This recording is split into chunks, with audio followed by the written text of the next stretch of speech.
¿Qué tal? ¿Cómo andan? Bienvenidos a esta edición especial de Mesa Redonda de Debate. Sí, estamos a día miércoles. Un placer, como siempre, Mariano Carreras. ¿Cómo anda usted? ¿Cómo le va, Mauro? Un gusto encontrarnos una vez más en la señal de TDC. La semana pasada estuvimos ausentes por un desperfecto técnico que se originó en el canal a raíz de una tormenta eléctrica que generó daños importantes, pero en base al esfuerzo de producción y de la dirección del canal, las cosas lentamente se van restituyendo y hoy podemos estar al aire nuevamente. Y desde el último programa pasaron muchas cosas, entre ellas se dispararon en distintas regiones de la República Argentina, no tanto así en el departamento General López, los casos de COVID, ¿no? Hoy más de 16.000 casos, 16.000 en la República Argentina, desde octubre que no se daba ese número. Acá en el departamento General López, donde más crecieron la cantidad de contagios es en la ciudad de Rufino. La cercanía con la Bulaye, el casino, ahí en la Bulaye, en provincia de Córdoba, también en Villegas, ya entrando en provincia de Buenos Aires.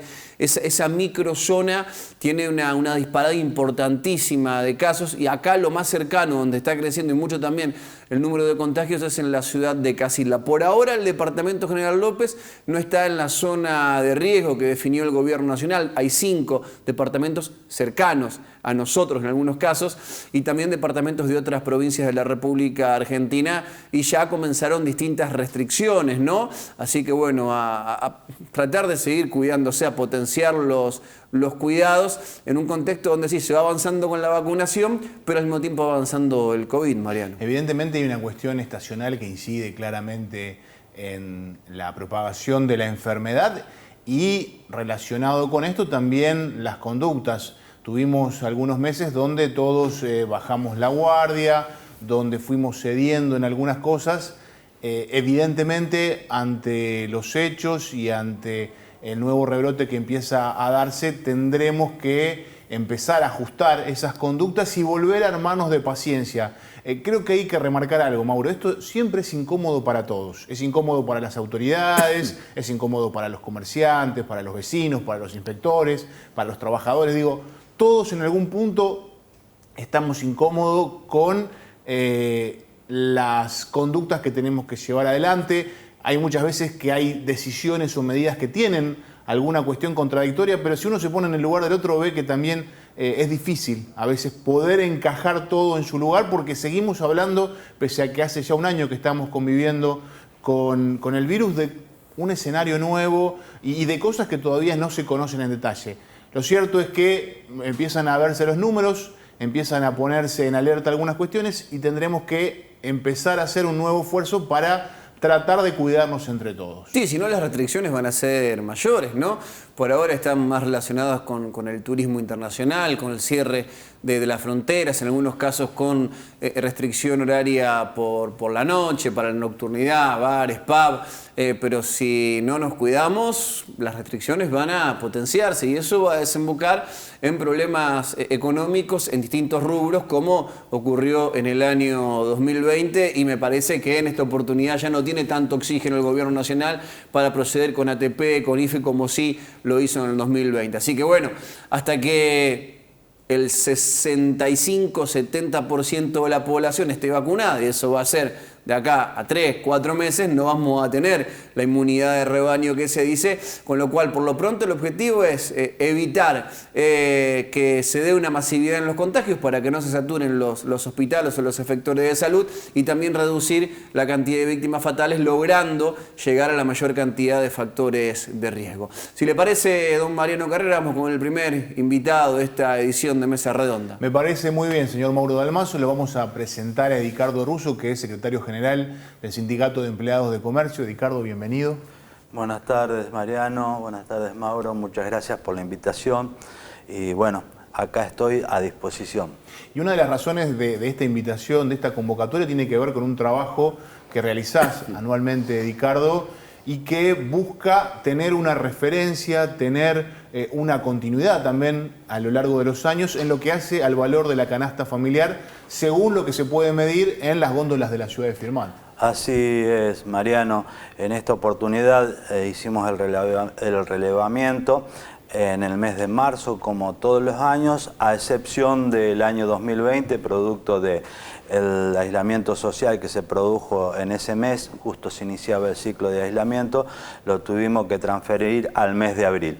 O sea, el relevamiento se hizo durante un periodo de 11 meses y lo que corresponda a rasgos generales, la canasta básica familiar de primeras marcas arrojó un total de 55.600 pesos con un incremento del 35%. Vamos a pasar en limpio despacio de nuevo.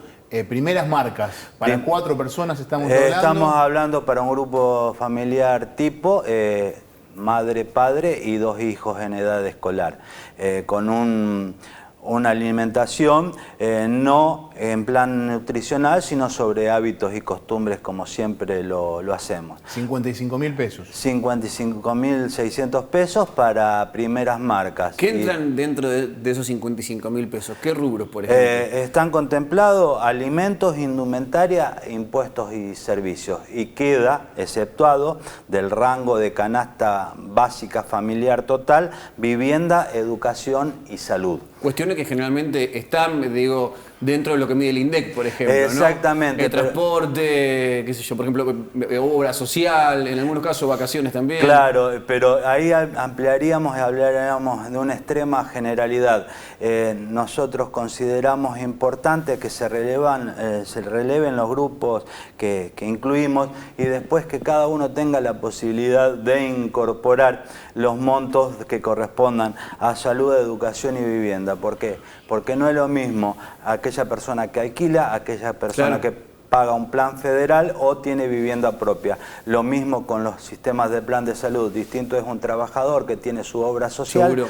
Como aquel trabajador independiente que tiene que salir a contratar. Lo mismo con la parte de educación. Está el sector de educación pública que es gratuita, claro, y a otras personas acceden al sector de educación privada que tienen una cuota mensual.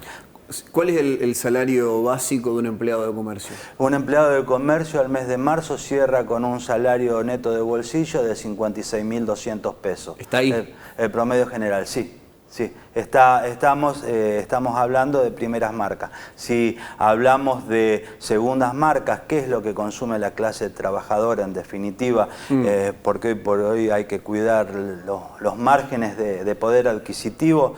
En ese sentido, segundas marcas, ofertas, precios cuidados, está en el orden de los 46.600 pesos con un incremento del 33%. Ahí hay una diferencia importante entre primeras y segundas marcas de prácticamente un 20%, lo que hace a la posibilidad de tener mayor economía y mejorar dentro de la medida de las posibilidades el poder adquisitivo. Claro. ¿En cuántos lugares se lleva adelante el relevamiento o cuántos puntos hay de consulta? Tomamos normalmente 3 rubros de supermercados y 3 comercios minoristas. Y después se genera un parámetro general para obtener un valor promedio general y total. Edgardo, vos que seguís estos valores, esta canasta desde hace ya aproximadamente más de 10 años. Sí, 14 años con el primer relevamiento del 2008. En relación a lo que mencionabas en lo que es el salario de un trabajador de comercio y en relación a lo que es el valor de la canasta, digo, ¿se mantiene más o menos la proporción o fue variando? No. Apelo a tu memoria, digo, como para poder... Sí, no, con respecto a lo que sea empleados de comercio, que podemos traer a vistas por los trabajos realizados que hacemos desde el sindicato y después tenemos el acceso directo a los rubros de salarios a través de la federación, guardan similitud en el poder adquisitivo. Técnicamente, empleados de comercio tuvo la oportunidad de siempre sacar un par de puntos de diferencia aún a los datos no oficialistas de las variaciones del INDEC o el grado inflacionario por los sectores privados. Distinto es que pueda suceder en otros sectores. En parámetros generales y totales, el sector privado se estima que ha tenido una pérdida del poder adquisitivo del 24% en los últimos 5 años. Es un dato que lo relevamos a través del Centro de Estudios Scalabrini Ortiz, no nos pertenece a nosotros, hicieron un relevamiento y cito esta fuente porque también hace los relevamientos de manera periódica y tiene un grado de seriedad importante para recurrir a ellos. Y bueno, si estamos hablando de que en rasgos generales una pérdida de poder adquisitivo del 24%, estamos hablando de que en los últimos 5 años hubo una pérdida en valor dinerario de entre 13 y 15 mil pesos mensuales. Lo que marca también el Centro de Estudios Sociales y Económicos de Scalabrini Ortiz es que la inflación supermercado está siempre muy por encima, al menos 10-12 puntos por encima de la inflación en general, digamos. Lo cual es un dato preocupante porque la inflación supermercado es la que termina impactando en la clase laburante, que es el punto principal, no es el esparcimiento, el ocio, la obra social o la pilcha, digamos, ¿no? Sí, realmente es así, Mauro. Si tomamos como parámetros carnes y derivados, tuvo un aumento de entre un 65 o un 73%, alimentos en general es envasado, un promedio general del 45%. Y lo que no ha tenido amplia modificación fue lo que corresponde a impuestos y servicios, que tuvo un rango de modificación del 5 al 8%.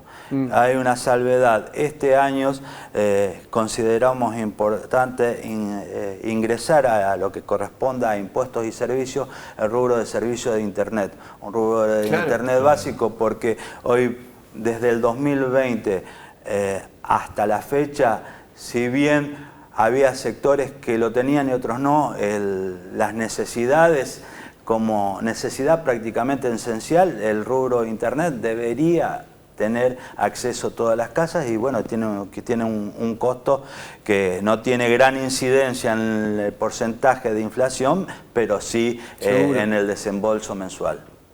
Pasó a ser una necesidad básica, digamos. Realmente sí. En el marco de la conectividad, de la pandemia, del acceso al estudio, a cualquier cuestión relacionada con el laboral. Digo, no es que es un lujo o nada por el estilo. No, para nada. Estamos hablando de un grupo familiar que tiene 2 chicos en edades escolares y la presencialidad en el año 2020 fue nula.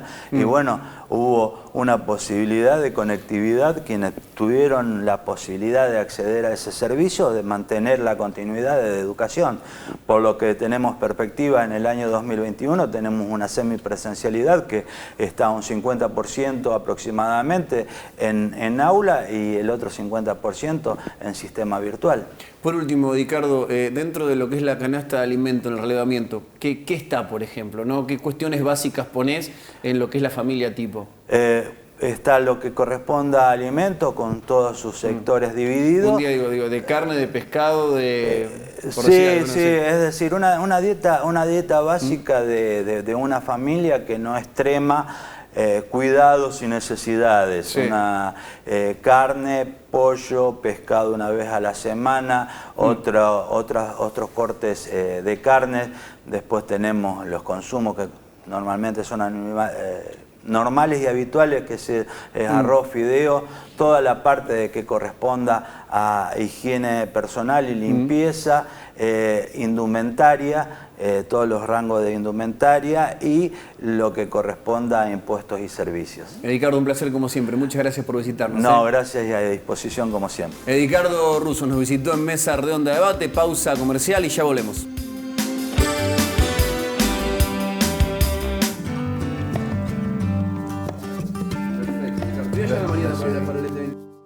Prevengamos la segunda ola. Usemos mascarilla correctamente. Mantengamos la circulación de aire en espacios cerrados. Respetemos la distancia social y lavémonos las manos con frecuencia. Santa Fe, provincia. Atención, Firmat y Zona. Atención, Firmat y Zona. El sábado 22 de mayo de 2021 se sortea el Bingo Firmat, quinta edición. ¿Sabías que con solo 3.000 pesos? Sí, 3.000 pesos. Podés ganar 3 autos 0 kilómetro, motos, electrodomésticos y muchos premios más. Para tener el tuyo, comunicate al 3465 53 20 65 o por redes sociales del Firmat Fútbol Club. Aceptamos tarjetas de crédito. ¡Dale! ¡Llama! En Cooperación Seguros, brindamos soluciones integrales para garantizar protección y seguridad a través de coberturas adaptables a cada necesidad. Seguros para personas, empresa y agro. Más información en www.cooperacionseguros.com.ar. Superintendencia de Seguros de la Nación. Número de inscripción 0190.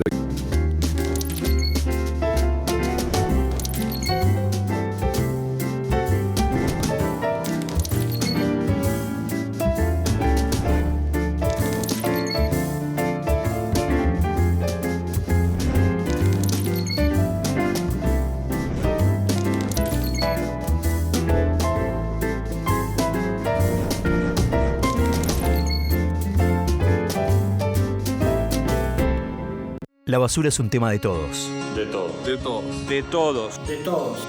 De todos. De todos. De todos. De todos. De todos. De todos. De todos. De todos. De todos. De todos. De todos. De todos. De todos. De todos. Sumate y separa tus residuos. Y sabes, separar nos une a la familia, a los vecinos, en cada barrio. Y donde había uno, ahora hay 3, que se multiplican por miles. Junto a vos hay otras personas. Y entre todos, lo hacemos posible. Un futuro mejor. Una ciudad más limpia, más sustentable, más feliz. Por eso, separa tus residuos. Unidos, siempre podemos más. Yo me sumo. Yo me sumo. Yo me sumo. Nosotros nos sumamos. Yo me sumo. Yo me sumo. Yo me sumo. Yo me sumo. Yo me sumo.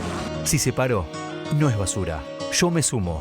Municipalidad de Firmat. Intendente Leonel Maximino. Nueva promo Basali. Reserva tu cosechadora antes del 30 de abril. Obtené un importante descuento. Sembra tu presente. Nosotros cosechamos tu futuro. Basali. Sigue avanzando.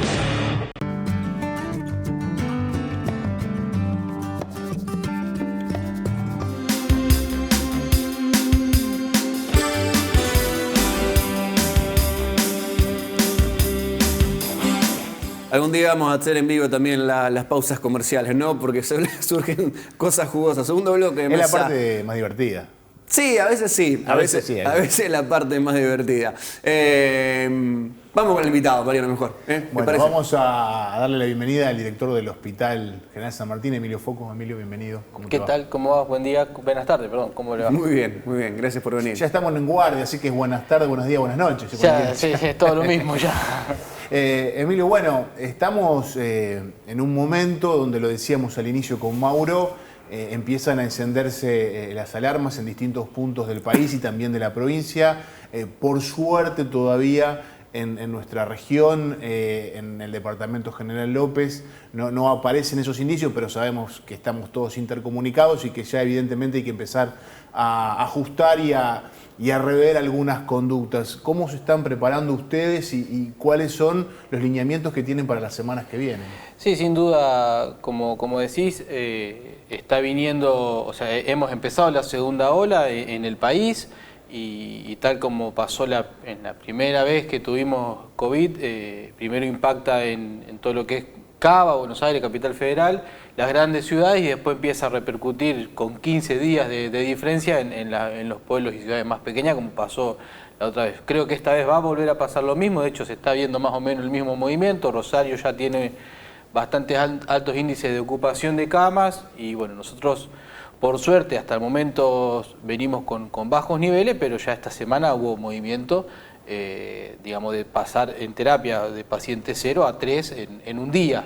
Entonces eso obviamente que nos alerta. En cuanto a cómo nos preparamos, bueno, obviamente que hay que hacer una revisión de todo el equipamiento del hospital, sobre todo el equipamiento de cuidados críticos, que son bastante sensibles a los mantenimientos y demás. Eso se pasó un informe a la provincia, a la parte técnica, para que ellos también estén al tanto de cuántas horas de equipo tenemos nosotros disponible. Por suerte venimos bastante bien en eso. Y reforzando, digamos, el punto débil que fue en la primera ola, que fue el personal, digamos, el recurso humano. que escasea, que todos lo sabemos, que pasa en Firmat, pasa en Rosario. Pero que está protegido, digamos, en esta oportunidad, producto de que fueron los primeros que accedieron a la vacuna. ¿Eso es un alivio también en el contexto que estamos atravesando? Sí, sin duda que yo creo que fue una decisión acertadísima de que el personal de salud esté inmunizado, lo cual no quiere decir que nos tengamos que relajar, los cuidados siguen digamos, exactamente igual que como en el inicio. Nosotros nos tenemos que cuidar, sobre todo para cuidarnos, bueno, obviamente nosotros y cuidar a los demás y nuestra familia. Después de trabajo nosotros volvemos a casa y nos relacionamos, así que los cuidados siguen. Pero bueno, sí, vemos con preocupación este relajamiento que hay en la sociedad. Estos meses que tuvimos con muy buenos índices parece que nos hicieron olvidar a todos que existía una pandemia y bueno, y ahora nos va a caer de vuelta la ficha. La característica del impacto que mencionaba recién, comparada con el año pasado, va a ser distinta, teniendo en cuenta que se vacunaron a los mayores de 90, a los mayores de 80, gran parte de los mayores de 70, a un grupo importante de docentes, al personal de salud. ¿Va a impactar distinto en cuanto a ocupación de camas y nivel de mortalidad? Sí, nosotros esperamos que sí, que sea con menor gravedad los casos.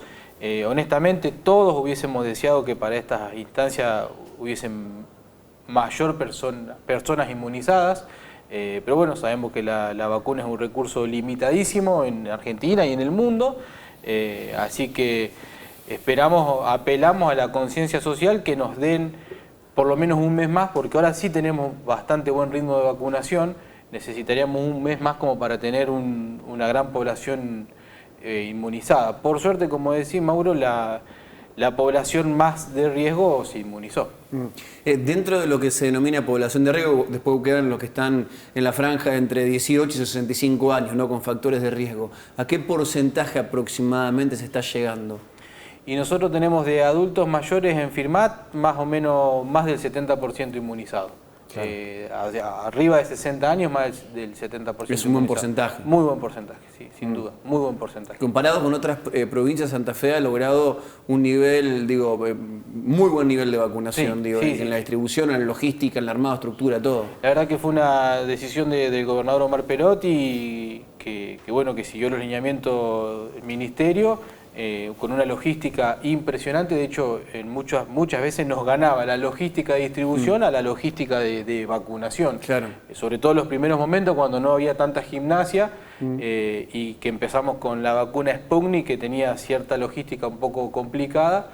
La verdad que la distribución se hizo en inmediato y de manera equitativa en los distintos lugares, así que eso nos trajo muchos beneficios. Claro.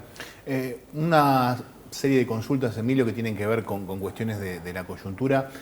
Por un lado, preguntarte qué va a pasar con esto que se estuvo informando desde provincia en los últimos días en relación a la suspensión o la postergación de las cirugías programadas. ¿Cuál va a ser la definición que se va a tomar o que se toma desde el hospital? Eso por un lado. Y por otro lado, ¿cómo sigue el tema vacunación de ahora en más? Nosotros estamos haciendo este programa en vivo el día miércoles antes del inicio del feriado largo. ¿Cuál sería la dinámica de continuidad de la vacunación?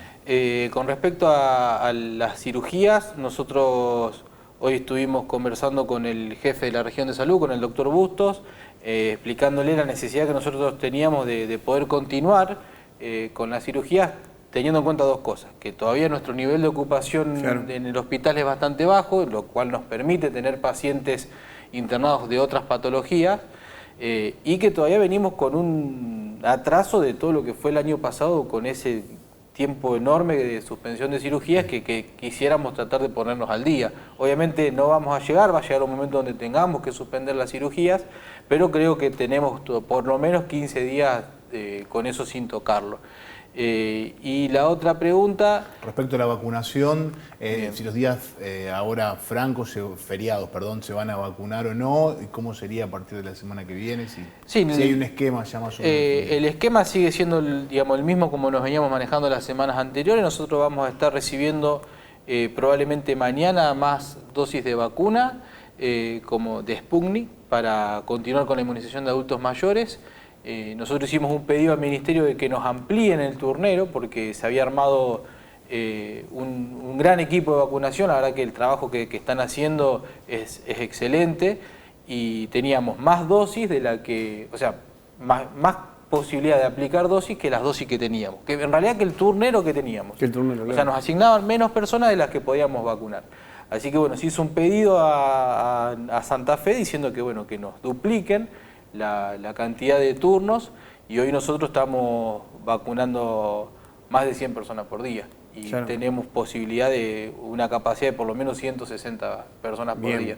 ¿Jueves y viernes siguen vacunando? La intención es seguir vacunando. Vamos a ver si nos habilitan en los turneros. En Venado habían dicho que no, ahora dijeron que sí hoy, por ejemplo. Exactamente. Nosotros intentamos seguir vacunando, dependemos siempre del nivel de Santa Fe, nivel central, que nos habiliten los turneros. No hay, y esto lo aclaro las veces que puedo, no hay una vacuna que no venga designada para una persona. O sea, es imposible pasar o saltear una vacuna. Pero sí puede acelerar el proceso, digamos. Sí podemos acelerarlo pidiendo que nos habiliten el turnero. Nosotros tenemos que, abrimos la computadora, está el turnero, llamamos. O sea, o ya viene la gente porque habitualmente es informada. Recién Mariano te preguntaba por el tema de las cirugías programadas. ¿Qué perjuicio ha también traído la pandemia en el marco de el no controlarse, el no ir a hacer una consulta y el tema de las cirugías que se fueron postergando? Hace una semana, por ejemplo, hablaba con el director médico del Sanatorio San Martín de Venado Tuerto, que estaba saturado no por el tema de COVID, sino por temas de cirugías, por ejemplo. Estaban en un promedio de 30 cirugías por día. ¿Cuál es una barbaridad? ¿O trabajaste en Venado? Digo. Sí, es una barbaridad. No, es muchísimo. La verdad que me sorprende a mí hasta el número, la verdad no lo sabía. Mira, la verdad que es una situación que no le gusta a nadie. Nosotros hay un caso puntualmente que a mí me marcó mucho en lo particular, es una cirugía que se hizo con un año de atraso y con malos resultados o malas noticias después de un año, una vez que se puede operar, con una enfermedad avanzada, con ya acotado, digamos, muy limitado la acción para poder seguir trabajando sobre ese paciente. Y uno quisiera que esto no pase, por eso es que intentamos estirar lo más que se pueda las cirugías. Claro. Por ahora, como decías, sin limitaciones van a seguir con la actividad. Exactamente, inclusive intentando hacer más como para acelerar. Yo me imagino que vamos a tener 15 días de gracia todavía con las cirugías. Estoy hablando con los cirujanos para decir, bueno, metamos lo más que se pueda en cuanto a cirugía, dependiendo de las camas, obviamente, para tratar de estos 15 días acelerar todo y bueno, después si tenemos que suspender ya habernos puesto bastante al día. Dejando de lado el caso Vigán, que tuvo que ver con un viaje de egresado, lo más cercano a esta zona con un número preocupante es Casilda. ¿Tiene que ver con la cercanía de Rosario? ¿Tiene que ver con otra cosa? ¿Qué pensás? Digo, porque fue bajando por la 33 el virus, ¿no? Y en el caso de Venado bajó por la 33 y por la 8 también desde Buenos Aires. Sí, yo creo que sí, que tiene que ver con... Casilda es una ciudad que está muy vinculada con Rosario en su actividad diaria. Interpreto yo que sí, que tiene que ver con su íntima relación con Rosario. Los viajes de estudio son un tema. Yo vivo en Melincuesto y ahí donde... Ahora hay un nuevo foco, digamos, producto de un viaje de estudio, así que yo creo que eso también en la brevedad se tendrá que rever. ¿Pensás que vienen nuevas restricciones? Yo anhelo que sí, realmente anhelo que sí. Hay que ser creativos, sabemos que va a volver la disyuntiva entre la actividad económica y lo sanitario. Habrá que ser creativo para no tocar la producción, para tratar de no afectar la actividad económica, pero sin duda necesitamos restringir. Sí. Digamos, que cuenta con un dinero guardado y lo puede usar, que aproveche el fin de semana largo, digamos. Sería lo ideal, sí. ¿Dónde, desde tu mirada, Emilio, digamos, y seguramente quizás te van a consultar desde algunos ámbitos, ¿dónde definirías vos que hay que ajustar? Digamos, decir, bueno, acá esto hay que reverlo porque así va a ser un foco, este otro espacio, digamos, ¿cuáles son los lugares donde considerás que hay que ajustar un poco en relación a la prevención y a los cuidados? Yo creo que la nocturnidad tiene un alto índice de contagio porque sabemos todo que se violan o se relajan los cuidados. Melincué es un polo gastronómico regional y por suerte uno puede ver que los restaurantes están llenos, pero bueno, hasta incluso más de lo que deberían estar, eso es una realidad. Uno no quisiera que haya una mesa vacía, pero bueno, sí. En estas circunstancias, y yo creo que hay que resignar banalidades, digamos. Estamos en un momento donde no hay, digamos, ya tuvimos un año de experiencia. Firmat, nuestro hospital vio partir 27 vecinos y vecinas, digamos, 27 familias partidas que no quisieran que sea ni una más. Me parece que si no ponemos y hablamos en estos términos, sin ser amarillistas, sin ser, digamos, mi intención no es llevar miedo, simplemente es que creo que hay que tomar conciencia y bueno, si situaciones banales, digamos, hacer una juntada, hacer una previa, me parece que ya no da lugar. Claro. Hay una cuestión, hoy escuchaba en la radio, hay una cuestión que se está dando en las distintas ciudades y localidades en relación al deporte. También digo porque volvió el básquet, volvió el fútbol. Hay una limitación en lo que hace a público, pero sabemos que esas limitaciones se cumplen a medias.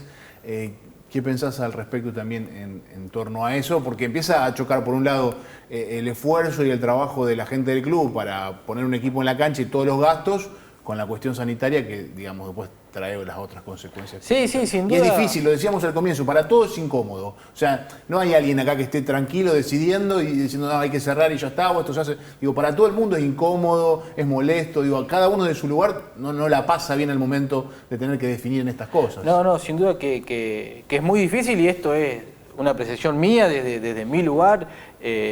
Uno interpreta que tal vez el inicio de clase tiene que ver más con presiones en lo político y lo social que con una realidad sanitaria. Hoy esa pseudo presidencialidad que hay en las aulas, no sé si ustedes tuvieron la posibilidad de verlo, y es bastante incómodo hasta para los trabajadores y trabajadoras de la educación, como para los alumnos y alumnas. El tema del deporte también, digamos, uno entiende que los clubes hacen un sacrificio enorme para mantenerse, pero bueno, por eso creo que hay que ser creativos y el Estado tendrá que estar presente apalancando los sectores que más se resientan, como estuvo en la primera ola. Me parece que por ahí viene la cosa. Emilio, gracias por visitarnos, muy amable. No, por favor, muchas gracias a ustedes por invitar. El director del Hospital General San Martín de la ciudad de Firmat nos visitó en Mesa Redonda Debate. Pausa comercial y seguimos con más.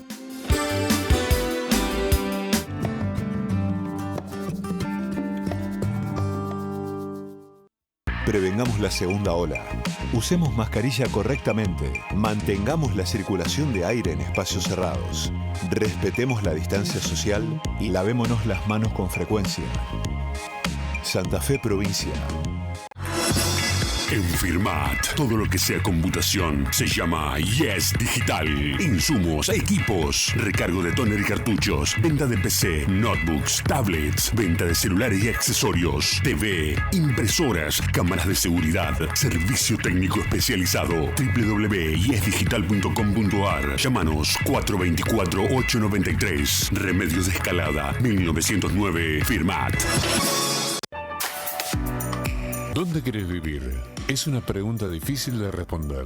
Puedes tomar el tiempo que quieras para pensarlo, pero al momento de decidirlo, debes encontrar un lugar y un profesional que te asesore y te brinde, con seriedad y responsabilidad, lo que necesitas para completar esa decisión. Zuliani Propiedades, de Oscar Zuliani, corredor inmobiliario matriculado, ventas, alquileres, administración y tasaciones. Entre Ríos 970, Firmat. Con Zuliani Propiedades, siempre ganas. Soy Walter Fernández. Entró Walter Fernández, está. Tuve la suerte de vivir y respirar el fútbol en carne propia. Los goles, las emociones, la pasión. Te invito a vivirlo como si estuvieras en la cancha. ¡Qué pedazo de gol, mamita mía! Sintiendo el olor a pasto, con la emoción de ver salir a tu equipo del túnel. Hay una sola manera de sentirlo tan real. El Pack Fútbol de Pampacón te va a poner en ese lugar. Porque Pampacón es pasión y es para vos.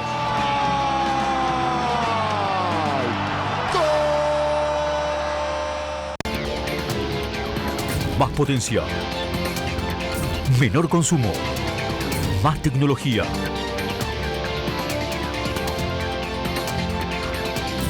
Nuevas cosechadoras axiales. Asegúrate tu Basali. Sembra tu presente.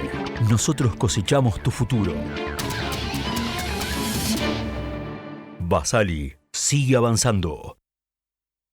Prevengamos la segunda ola. Usemos mascarilla correctamente. Mantengamos la circulación de aire en espacios cerrados.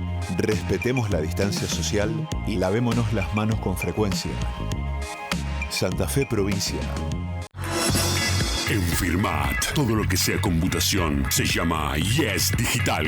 Insumos, equipos, recargo de tóner y cartuchos, venta de PC, notebooks, tablets, venta de celulares y accesorios, TV, impresoras, cámaras de seguridad, servicio técnico especializado. www.yesdigital.com.ar. Llámanos 424-893. Remedios de Escalada, 1909. Firmat.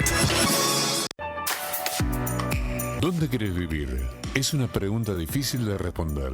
Puedes tomar el tiempo que quieras para pensarlo, pero al momento de decidirlo, debes encontrar un lugar y un profesional que te asesore y te brinde con seriedad y responsabilidad lo que necesitas para completar esa decisión. Zuliani Propiedades de Oscar Zuliani, corredor inmobiliario matriculado, ventas, alquileres, administración y tasaciones. Entre Ríos 970, Firmat. Con Zuliani Propiedades siempre ganas.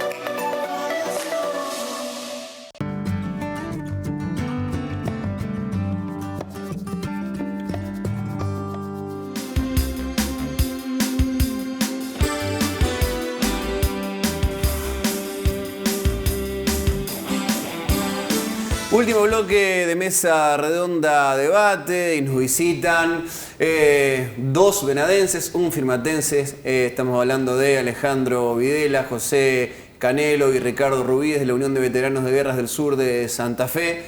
¿Cómo están? Gracias por venir. Hola, ¿qué tal? Hola. ¿Cómo te va? Buenas tardes. Mauro, Mariano, muchas gracias por invitarnos. Un gusto tenerlos. No, gracias a ustedes.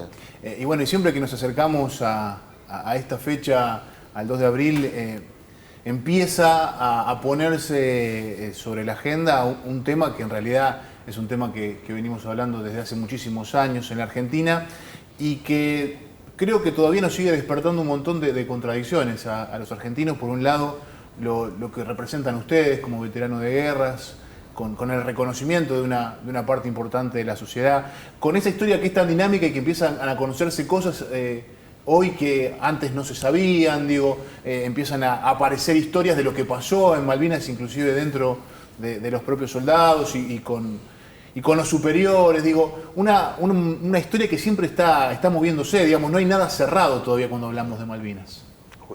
Justamente, perdón.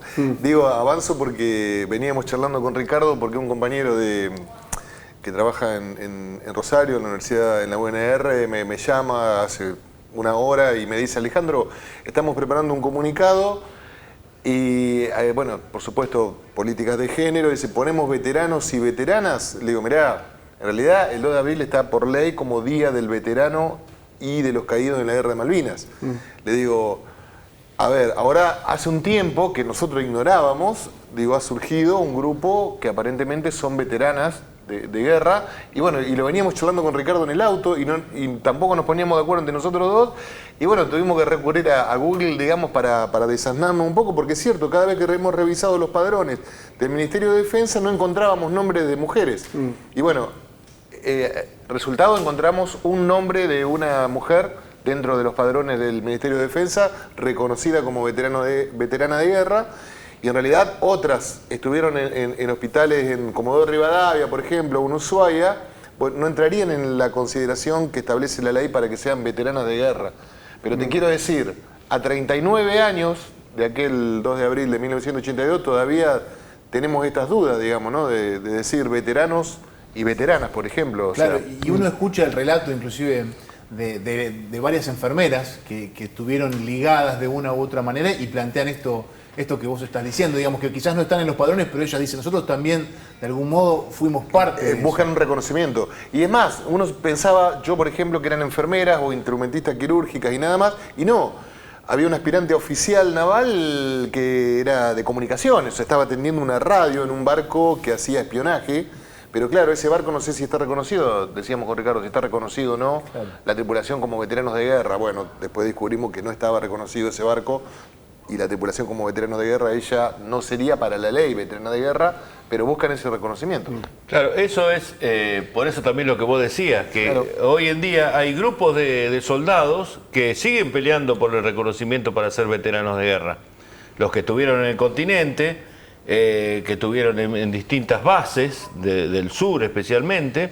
Y bueno, y estas mujeres también entrarían dentro de esa grieta, claro, porque si son enfermeras y estuvieron en las bases, como estuvieron los otros soldados que quieren ser reconocidos, no serían veteranas de guerra. Sí, las que estuvieron en los barcos hospitales, que los soldados están reconocidos en esos barcos como veteranos de guerra.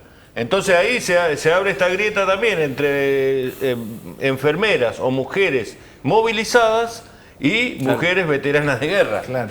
Y bueno, y el tema de los movilizados justamente, que están continuamente en su lucha de ese reconocimiento, de ser soldados no reconocidos, cuando bueno, ellos nunca llegaron a Malvinas y no están reconocidos dentro de las leyes nacionales como veteranos de guerra. ¿Qué mirada tienen ustedes al respecto en relación a los soldados continentales, como se le dice, ¿no? Que no formaron parte del proceso en sí en la isla? Bueno, nosotros lo que siempre dijimos es que las leyes que hemos logrado conseguir, porque en este sentido, desde el 82 para acá, nosotros en Venado comenzamos el 82, ya tuvimos presencia en lo que fue el LUS, Movimiento por Arte y Cultura, ahí estuvimos presentes ya hablando sobre Malvinas, y después en el 83 comenzó nuestra lucha, digamos, a nivel de organización, hacia adentro de Venado. Por supuesto, no sabíamos la cantidad ni siquiera de veteranos que había en Venado Tuerto, pero con Ricardo y José Luis Salinas, digamos, comenzamos ese movimiento. Hoy lo recordábamos con Salinas, digamos, ahí en una nota que nos hacían. Y bueno, siempre fue todo esto que logramos conseguir, porque vuelvo a insistir, las leyes nacionales y las leyes provinciales y lo que conseguimos a nivel local, lo conseguimos en base a la lucha. Claro. Entonces nosotros no queremos que estos compañeros soldados, ex soldados, digamos, que fueron movilizados, ellos copen nuestras leyes, o sea que si ellos buscan un reconocimiento y obtienen un reconocimiento, perfecto, pero nosotros lo que vemos por ahí es que van detrás de todos los beneficios que obtuvimos nosotros, digamos, ¿no? Que tiene que ver con las pensiones, con vivienda, con trabajo, becas para estudio, ese tipo de cuestiones. O sea que ellos se generen sus propias leyes, ahora ellos buscan ser reconocidos como veteranos de guerra para poder entrar dentro de los beneficios que logramos nosotros. Claro. Lo que uno tiene la sensación también, como decía al inicio, es que después de estos 39 años todavía se siguen conociendo historias, se siguen rompiendo silencios, porque hay algo, y vos decías, Alejandro, o sea, después de la guerra hubo veteranos, gente que estuvo ahí, que salió a contar, a pelear por derechos, pero también hubo mucha gente que se retrotrajo, que se cayó, digamos, porque también en algún punto era el mandato, era, bueno, ya pasó, callémonos y pasemos a otro tema. Y uno sigue enterándose de historias, de situaciones que con el correr de los años empiezan a salir, y entre esas historias también empieza muchas veces esta cuestión de, inclusive los maltratos que había hacia los propios soldados, de quienes tenían jerarquía dentro de la propia guerra. Digamos, esas son historias también que ahora tienen más visibilidad que antes, ¿o no? Hace un tiempo ya el tema de la violación a los derechos humanos durante la guerra de Malvinas, digamos, tiene ya todo un cuerpo que está en la justicia, en el Juzgado Federal de Tierra del Fuego, justamente, creo que son como 120 denuncias. Algunas fueron desestimadas, pero todavía hay un montón de denuncias. Ya hubo militares que fueron procesados, incluso que fueron exonerados de su cargo. Y bueno, va muy lento como es todo el proceso, ¿no? Con derechos humanos, lo vemos por los otros casos, digamos, que hay, el avance de la justicia es muy lento, pero se sigue trabajando. Claro, porque eso se quiso incluir como delito de lesa humanidad. Ajá. Y hubo jueces que no lo aceptaron de esa manera. Entonces como que se cayeron todas esas denuncias. Muchos compañeros nuestros, es más, en Venado tenemos compañeros que fueron llamados a declarar, sí, por denuncia de otros, que bueno, esas causas se fueron cayendo justamente porque al declararse como que no son delitos de lesa humanidad, como que esas causas ya han muerto. Claro. Pasaron 39 años, van a pasar del desembarco en Malvinas, pasaron 2 generaciones, digamos, ¿no?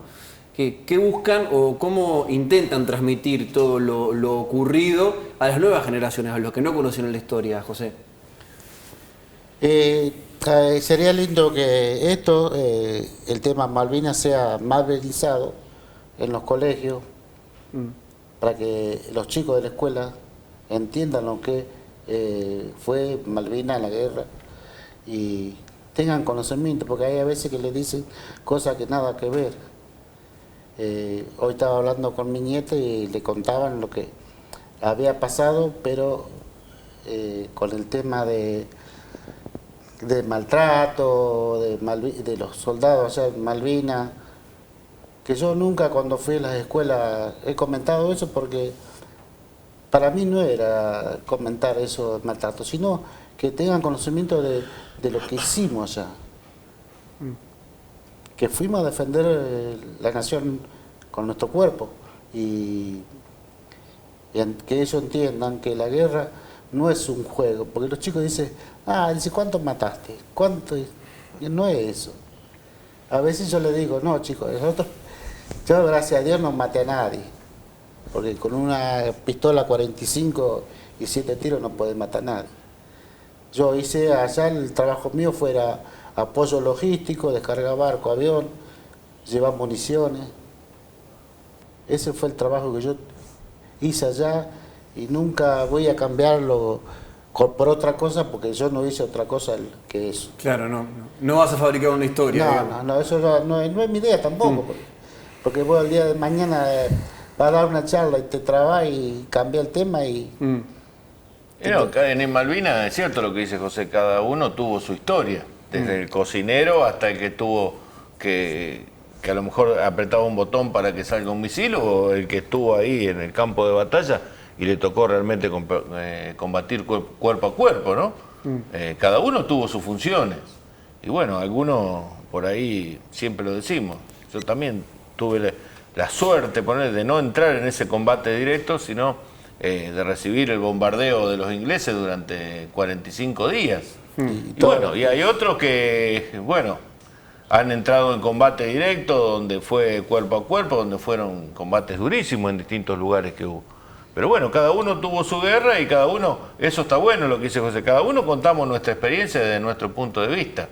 Por ahí vos vas a hablar con miles de veteranos y cada uno te va a contar su propia historia, ¿viste? Pero bueno, el tema era haber estado ahí defendiendo nuestra patria, lo que él dice es cierto, recordar a nuestros compañeros como fuimos todos a defender a nuestra patria, más allá de las cosas que hubo a favor y en contra, el frío, el hambre, eso también lo tuvieron los soldados de San Martín cuando cruzaron la cordillera, ¿no?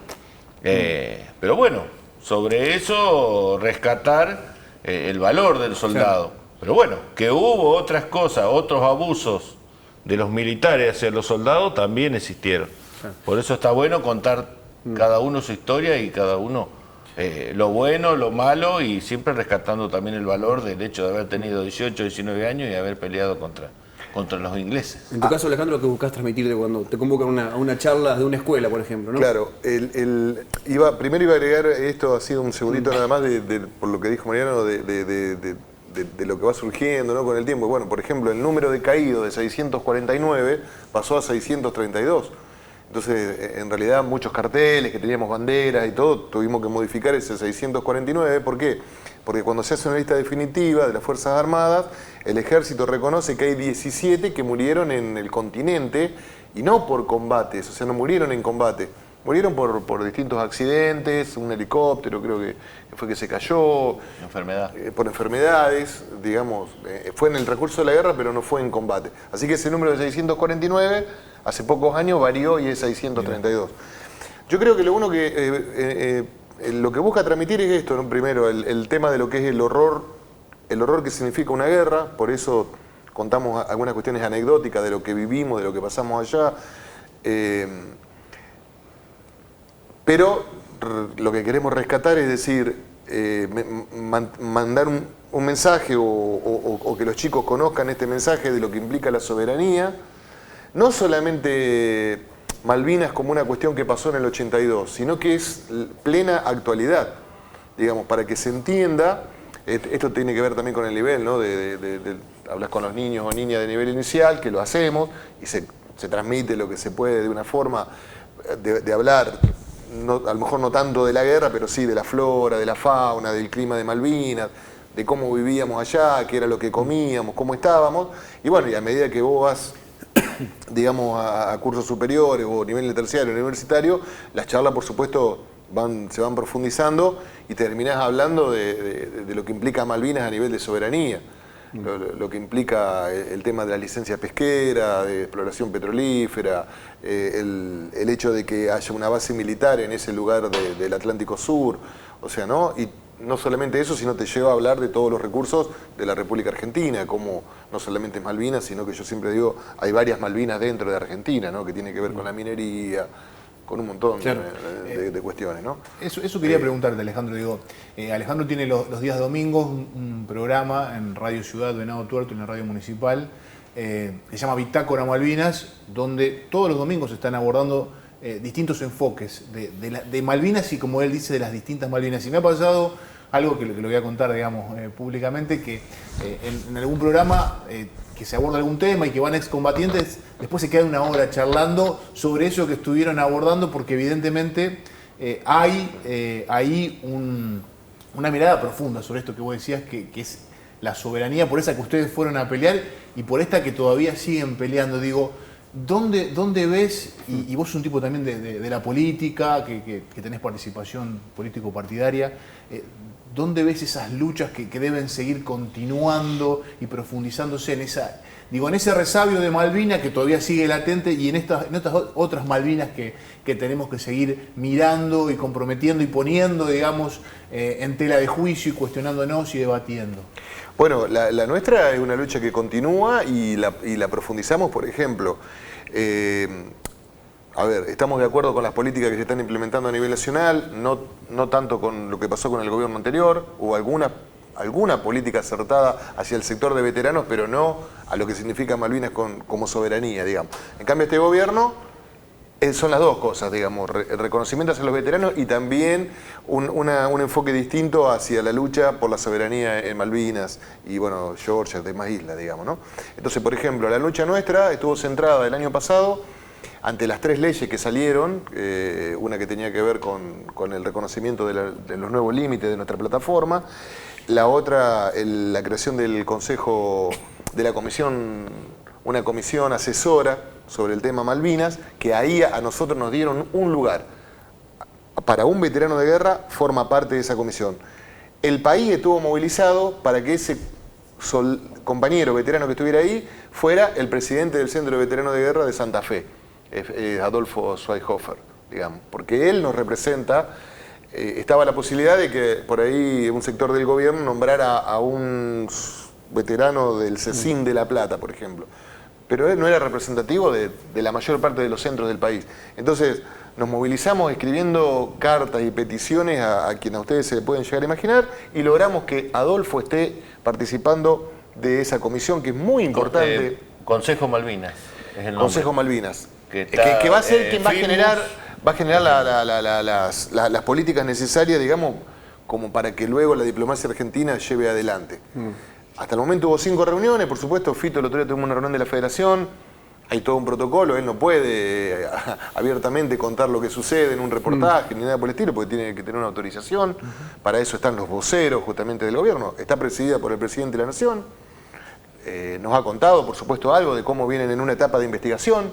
Hay oradores, dice que vos te quedás con los ojos abiertos, lo que saben sobre el tema jurídico, geográfico, histórico, todo, ¿no? sobre Malvinas. Bueno, y ese es un trabajo que lo hemos logrado los veteranos de guerra.